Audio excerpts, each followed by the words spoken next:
Well, every day on the news at the moment, there is a focus on how the United Kingdom is going to go about achieving some kind of economic recovery after months of lockdown.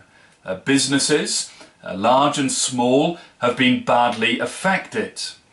However, for many churches across Wales and across the United Kingdom and indeed across the world, I think for many churches over the past few months there has been a degree of triumph, because although Christians have been confined to their homes and have been unable to meet together in their buildings, it seems that nevertheless they've conquered geography, they've conquered space through the internet, through broadcasting live via YouTube and meeting together on things like Zoom. They've been able to hear each other, they've been able to speak with each other and see each other's faces.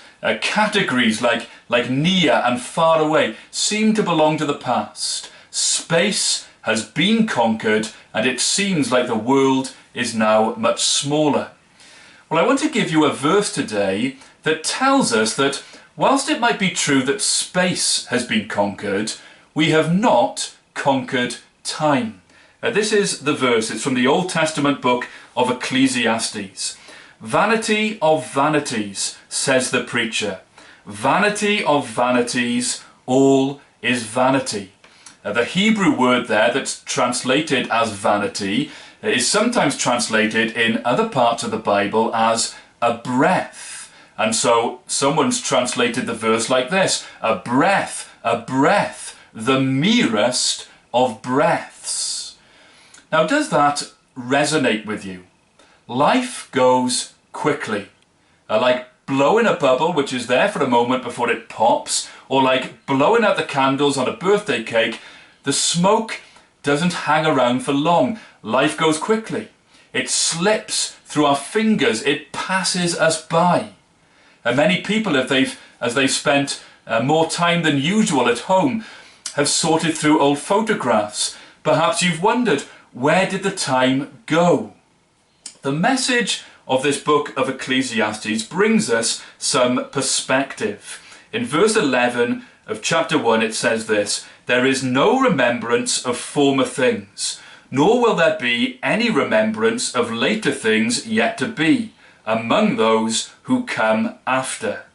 The perspective is this: I can spend all my energy trying to achieve significance for myself, but it will not last. It will be forgotten.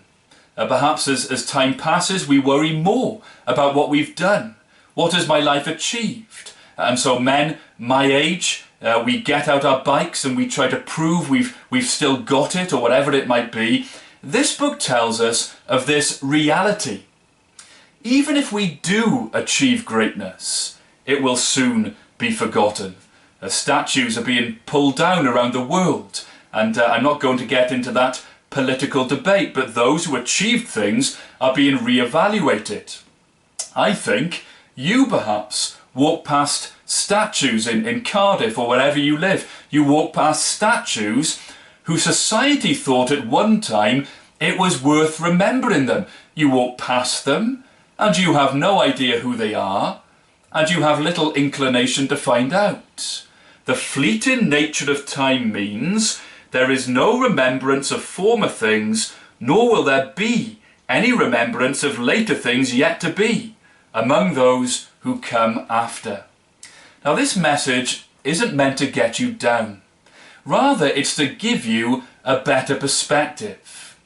You can live striving to give your life lasting significance, but you will fail. Or instead, you can live well.